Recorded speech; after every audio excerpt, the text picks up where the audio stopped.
Thanks sa update ng Kim Pao at wow ha, totoo ba yun? Happy to hear na andyan si Aki at magkasama siya kay Kim at Pao. At thank you kay LJ dahil pinayagan niya na si Aki ay maisama at magbonding sa ama niya na si Pao. At salamat naman ni Kimi na tinanggap niya si Aki as one son of Paolo Avellino. Well, knowing Kim Chu, siya ay maunawain at maalaga, mabait, generous, sa kahit anong maganap sa buhay. Yes, mahal ni Kimi si Pao at mahal din po niya si Aki. Maalaga din si Kimi sa mga bata. Dahil dito, masaya kami. Sana may picture sila Kimi at Pao with Aki. At sana ngayong coming New Year 2026, maganap na ang kasalan ng Kim Pao. Gusto namin nagsama silang dalawa with Aki. Kung sino ang mahal ni Kimi, mahal na din po namin. Don't worry, Kim Pao. Andito kami always, sumusuporta sa inyo, mahal namin kayo. Merry Christmas, Kim Pao, and prosperous New Year with more blessings to come. God bless Kim Pao, we love you and Abelino pamilya. So maraming salamat sa komento and Merry Christmas, Ginang Editana Donza, and Happy New Year po. So ako nga nung nabasa ko po yung screenshot na yon mula po sa isang netizen dito po sa Facebook. Grabe din yung tuwa ko kasi siguro gusto pong makabonding ng family po ni Paolo Avellino itong si Aki kasi ang tagal-tagal niya nang hindi umuwi po dito sa Pilipinas. So parang ang mangyayari ay magiging reunion ito syempre with Aki at family po ni Paolo Avellino. So maraming salamat sa komento, maraming salamat and God bless po sa inyo. So ito na nga, pag-usapan na natin mga kakimpaw ang mga topic na nakalap natin at unahin na nga nating pag-usapan ng tungkol dito sa The Alibay na kahit natapos na, kahit na grand finale na, grabe hindi po nawawala sa top 1. May patuloy at patuloy pa rin pong nanonood. Sabi nga dito ni Blue Jeans, The Alibay is back at number 1 on Prime Video Philippines today and ranked number 6 in the UAE. Let's end the week on top, stream all 14 episodes and relive your fave Vince Tell moments over the weekend.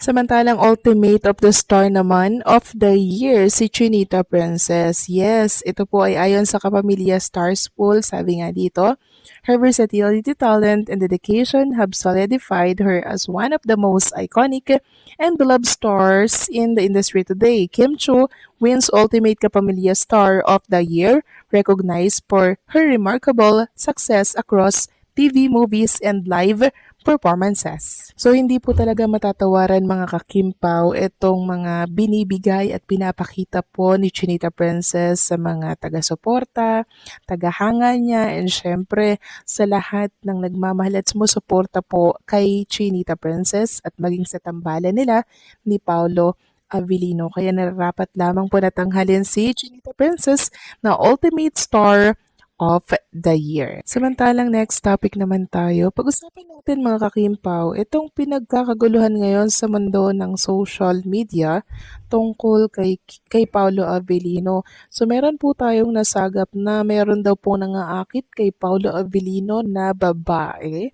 Sabi dito sa post ni Jesrin Tubat, credit po sa post mo, may gusto pa lang mangakit kay Pao, manifesting for something, haler. Tapos meron po mga nag-comment dito, mga kakimpaw na, sinong gustong mangakit, dapat hihigitan niya ang beauty, sexy body, the height, and talent in Kimi. Si Kimi, kahit magkaanak, she will remain sexy. And beauty niya, mas maganda pa habang nagkakaedad siya. After niyang magkapamilya, sikat pa rin siya dahil bihira ang beauty at karisma ni Kimi. She will have a classic beauty basta she will take care of herself and preserve her looks. Kimi's body even after 2 kids mas ma-develop pa, mas magiging sexy siya.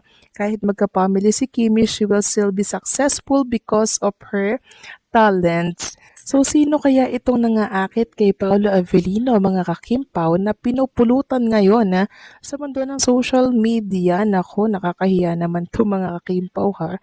Si Paolo Avellino pa talaga yung aakitin nila. Si Paolo Avellino na nga po yung nagsabi, mga kakimpaw, sa isang interview na ayaw niya ng babae po nagpapakita ng motibo sa kanya. Dahil kahit maghubad pa yan sa harapan niya, nakakaawa lang daw, mga kakimpaw, and syempre, nakakahiya.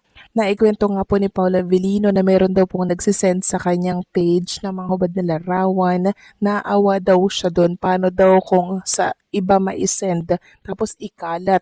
Sino po ang magiging biktima at kawawa?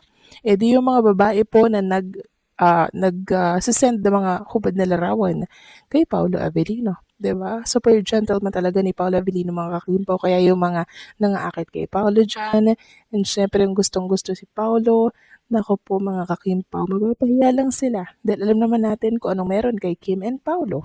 So gusto ko lang ipaalam sa lahat na kahit sino pa yung mga akit kay Paolo Avellino, kampante lang dahil si Paolo po ay merong isang salita. Okay? Totoo ito at hindi na nakakagulat kung bakit kahit tapos na ang seryeng The Alibi ni na Paolo Avellino at Kim Chiu, ay patuloy pa rin itong pinapanood, binabalikan at pinag-uusapan ng maraming manood. Una sa lahat, malakas ang hatak ng Kim-Pao chemistry. Maraming viewers ang nakaramdam ng kakaibang koneksyon sa pagitan ni Kim at Paolo, hindi pilit, natural at emosyonal. Kahit alam na ng mga fans ang mangyayari sa kuwento, gusto pa rin nilang balikan ang mga eksena dahil iba pa rin ang pakiramdam kapag muling napanood ang mga sulyap, titigan at mga linya na tumatak sa puso. Ikalawa, mabigat at makabuluhan ang tema ng serye. Ang The Alibi ay hindi lang simpleng drama. May lalim ang istorya, may mga tanong tungkol sa katotohanan, tiwala at pagpili. Kapag binabalikan ito ng viewers, mas marami silang napapansing detalye na hindi agad nakita nung unang panonood. Para sa iba, parang mas nagiging malinaw ang mensahe ng serye sa bawat balik-tanaw. Ikatlo, emosyonal ang naging epekto ng ending. Maraming fans ang umamin na hindi pa sila ready mag-move on.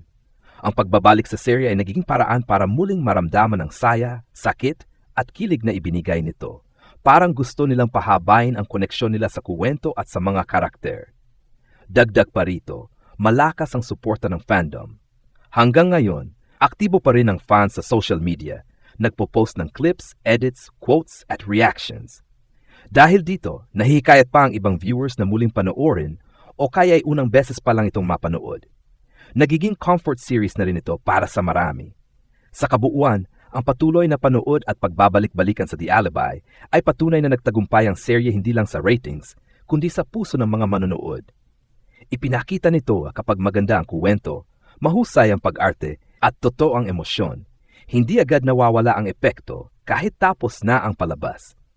Ang The Alibi ay isa na ngayong seryeng iningatan at binabalikan ng mga fans at malaking bahagi rito ang hindi matatawarang tambalan ni Kim Chiu at Paolo Avellino. Para sa akin, napakagandang balita ito at malinaw na patunay kung gaano kalakas ang naging impact ng The Alibi sa mga manonood. Ibig sabihin nito, hindi lang basta napanood ang serye ni Kim Chiu at Paolo Avellino, kundi tumimo talaga sa puso at isipan ng mga fans. Kapag ang isang palabas ay patuloy na binabalik kahit tapos na, senyales iyon, naging matagumpay ang istorya, pag-arte at emosyon na naihatid nito. Hindi lahat ng serye ay may ganitong klase ng longevity. Makikita rin dito na malaki ang ambag ng Kim-Pao chemistry. Maraming viewers ang nahikayat na ulitin ang panonood dahil gusto nilang maramdaman muli ang kilig, sakit at lalim ng emosyon sa bawat eksena. Para sa iba, bawat replay ay parang bagong karanasan. Mas naintindihan ang mga karakter at mas ramdam ang mensahe ng kuwento. Bukod pa rito, magandang indikasyon din ito sa industriya. Ipinapakita ng balitang ito na handa ang mga Pilipinong manonood na suportahan ang dekalidad na serye. Lalo na kapag mahusay ang pagkakasulat at pagganap ng mga artista. Ang patuloy na panonood ay nagsisilbing suporta at pagkilala sa hirap ng buong production team. Sa kabuuan, masasabi kong ang balitang ito ay positibo, nakakatuwa, at nakaka-proud, hindi lang para kina Kim Chiu at Paolo Avellino, kundi para sa lahat ng taong naging bahagi ng The Alibi. Isa itong patunay na kapag totoo ang emosyon at mahusay ang pagkakagawa, hindi agad nawawala sa alaala ng mga manood ang isang serye. Ang katotohanang, Kahit tapos na ang seryeng The Alibi ni na Paulo Avellino at Kim Chiu, ay patuloy pa rin itong pinapanood at binabalik-balikan, ay isang napakalakas na patunay ng tagumpay ng palabas. Hindi lahat ng serye ay nagkakaroon ng ganitong klaseng epekto. Kadalasan, matapos ang finale, unti-unting nawawala ang interes ng mga manonood. Pero sa kasong ito, kabaligtaran ang nangyari, mas lalo pang naging buhay ang serye sa puso ng mga fans. Isa sa pinakamalaking dahilan nito ay ang hindi matatawarang chemistry ni na Kim at Paulo. Ramdam ng manood ang pagiging too ng emosyon sa bawat eksena, mula sa tahimik na titigan, mabibigat na pag-usap, hanggang sa mga eksenang puno ng sakit at pag-asa. Dahil dito, maraming fans ang gustong balikan ng serye para mas maunawaan ang mga detalye at mas damhin ang mga eksenang minsan ay mabilis lang napagdaanan noong unang panonood. Malaki rin ang papel ng kuwentong may lalim at saysay. Ang The Alibi ay hindi simpleng drama na umaasa lang sa kilig. Tinakol nito ang mga temang may kinalaman sa katotohanan, tiwala, sakripisyo, at mga desisyong may mabigat na kapalit. Kapag binabalikan ng mga viewers ang serye, mas nagiging malinaw kung gaano kahusay ang pagkakabuo ng istorya at kung paano konektado ang bawat eksena mula simula hanggang dulo. Hindi rin may kakaila ang emosyonal na epekto ng ending. Maraming fans ang nagsabing hindi pa sila handang magpaalam sa mga karakter. Kaya ang pagbabalik sa serye ay parang pagbabalik sa isang kwentong naging bahagi ng kanilang araw-araw. Isang comfort series na nagbibigay ng parehong sakit at saya, pero sa paraang hinahanap-hanap ng puso. Dagdag pa rito, ang patutuloy na ingay sa social media ay nagpapalakas lalo sa interes ng mga tao.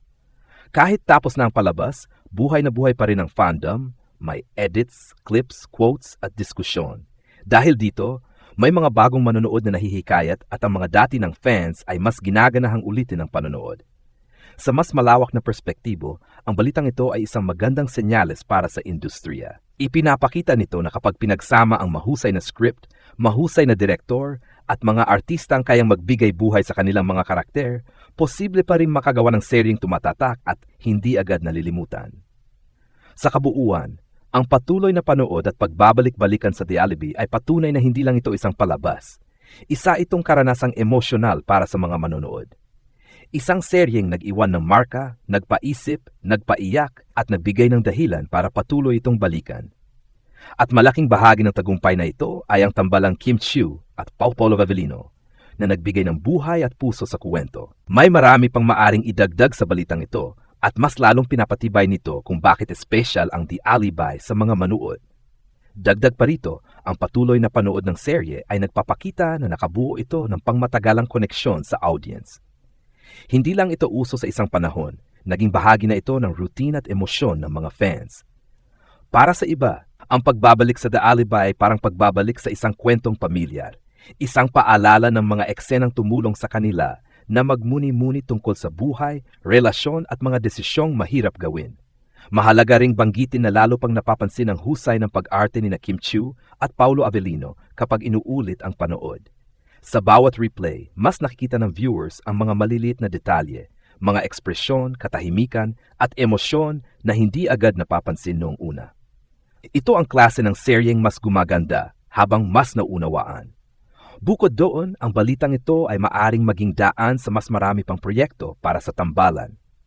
Kapag nakikita ng producers at networks na may matibay na replay value at loyal na audience, mas nagiging bukas ang posibilidad ng panibagong serye o pelikula para kina Kim at Paulo, isang bagay na patuloy na inaabangan ng mga fans. Isa rin itong patunay ng evolving taste ng mga manonood. Mas pinapahalagahan na ngayon ang mga kwentong may lalim, hindi minamadali, at may emosyonal na bigat.